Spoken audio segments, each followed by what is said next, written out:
지난 미국 대선에서 조 바이든에 패배한 도널드 트럼프. 한동안 잠잠했던 그가 최근 한국 관련 충격적인 발언을 했습니다. 오직 미국만을 생각하는 보호무역주의에 이어서 멕시코와 국경선에 장벽을 쌓는 멕시코 장벽 등 괴상하고 파괴적인 정책들만 펴오던 그가 대통령직에서 물러난 후에 갑자기 최근 한국을 무시하는 발언을 해 논란이 되고 있습니다. AFP통신의 보도에 따르면 트럼프 전 대통령은 나는 북한의 김정은을 가장 힘든 시기에 알게 됐고 그를 좋아하게 됐다. 하지만 나는 알고 있다. 김정은은 문재인 현재 한국 대통령을 존중한 적이 없다. 문재인 대통령은 미국에 대해 장기간 지속된 군사적 바가지 씌우기 한 것을 제외하며 아무것도 한 일이 없다. 지도자로서 또 협상가로서 그는 너무 약했다. 발언했습니다. 트럼프는 자신이 김정은과 얼마나 친한지만 계속해서 강조한 채 한국의 지도자에 대한 수위 높은 비방을 마구 쏟아냈습니다. 또한 그는 우리는 수십 년간 바보 취급을 당했지만 나는 우리가 제공하는 군사적 보호와 서비스에 대해 한국이 수십억 달러를 더 지불하도록 했다.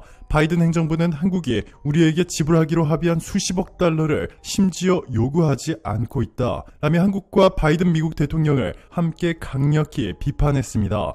한국이 미국에 내는 방위비를 500%나 올려야 된다고 말한 트럼프의 의견을 완전히 묵살해버린 바이든 행정부는 2020년 방위비는 2019년과 같은 수준으로 동결시키고 2021년부터 작년 대비 13.9% 인상하는 데 합의했습니다. 바이든은 트럼프처럼 어떻게 하면 한국으로부터 더 많은 돈을 뜯어낼지를 고민하는 대신 빠른 속도로 세계적 영향력이 막강해지고 있는 한국과 더 각별한 외교 관계를 유지하기 위해 눈앞의 이익보다는 동맹 관계 강화라는 합리적인 결정을 내린 것이죠. 트럼프의 한국에 대한 도발은 여기서 멈추지 않았습니다. 트럼프는 영화 미나리로 아카데미 시상식에서 여우조연상을 수상한 한국의 대표 여배우 윤여정 씨에 대해서도 깎아내리는 발언을 내뱉었습니다. 트럼프 전 대통령은 지난달 성명을 내고 올해 오스카 시상식에 대해 유사일의 최저 시청률을 기록했다. 정치적 올바름에 집착하느라 지루해진 동시에 할리우드 엘리트들이 공화당을 무시하고 있기 때문이다 전했습니다. 트럼프가 집착한 정치적 올바름의 의미는 오스카 시상식에서 윤여정을 포함한 비백인들이 수상을 한 점을 꼬집은 것입니다. 윤여정 씨가 한국인으로서 처음으로 여우조연상을 수상했고 감독상과 작품상의 영예도 중국 국적의 여성 감독인 클로이 자오가 연출한 영화 노매드랜드가 가져갔습니다. 그 밖에 나무조연상도 유다 그리고 블랙 메시아의 흑인 배우 데니얼 칼루야가 수상했습니다. 하지만 트럼프는 건드리면 안 될 사람을 건드려버렸습니다. 민주당 지지자는 물론이고 공화당을 지지했던 미국 시민들조차 트럼프의 등을 돌리기 시작하며 트럼프는 역사상 최대의 위기를 겪고 있습니다.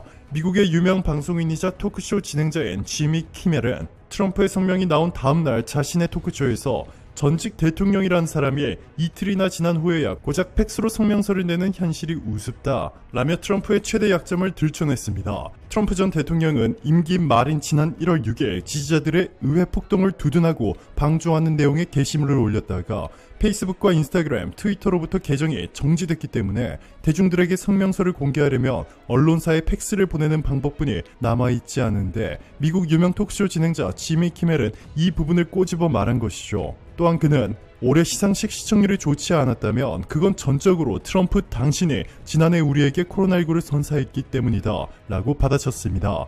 네, 그렇습니다. 시상식 시청률이 좋지 않았던 것은 트럼프의 주장대로 윤여정을 포함한 비백인들이 수상했기 때문이 아니라 트럼프가 미국을 코로나19 최대 피해국으로 만들어버리는 바람에 수천만 명에서 최대 1억 명이 넘는 미국인들이 경제적으로 큰 어려움을 겪고 있고 미국 실업률은 14.8%라는 역사상 단 한 번도 보지 못했던 최악의 실적을 기록하였기 때문에 현재 대부분의 미국 사람들은 시상식을 볼 여유조차 없는 것이죠. 지미 키멜은 트럼프 전 대통령은 사실상 오스카상의 과거 그 자체다. 백인 중심에다 금에 집착하고 늙었으며 자기 잘난 줄만 안다. 맹비난했습니다.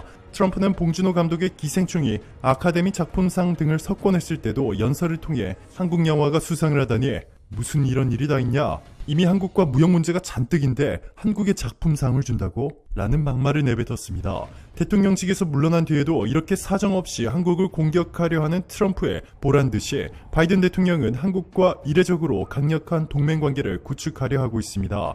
이번 달 22일 문재인 대통령은 세계에서 두 번째로 바이든과 대면 정상회담을 약속했습니다. 매우 이례적인 상황인데요. 이것이 끝이 아닙니다. 문재인 대통령이 북한과 관련해서 바이든을 설득하는 데 성공하면서 한국과 미국의 관계, 그리고 한국, 미국, 북한의 3자 관계도 탄력을 받기 시작했습니다. 젠 사키 미 백악관 대변인이 최근 조 바이든 행정부의 대북 정책 재검토 결과는 한반도 평화 프로세스의 재가동을 희망해온 한국 정부의 희망사항을 상당 부분 받아들인 결과인 것으로 알려졌습니다. 사키 대변인은 우리 정책은 트럼프 행정부 시절의 빅딜 달성에 초점을 두지 않을 것이며 오바마 행정부의 전략적 인내도 하지 않을 것이다 라고 전했습니다. 즉 트럼프처럼 북한이 모든 것을 한 번에 포기해야만 협상을 하겠다는 비현실적인 방법에서 벗어나 문재인 대통령과 대다수의 한국인의 의견을 받아들여 북한과 점진적으로 개선해 나가는 스몰딜 전략을 구사하겠다는 것입니다. 뜬구름만 잡다가 아무런 결과도 얻지 못한 트럼프보다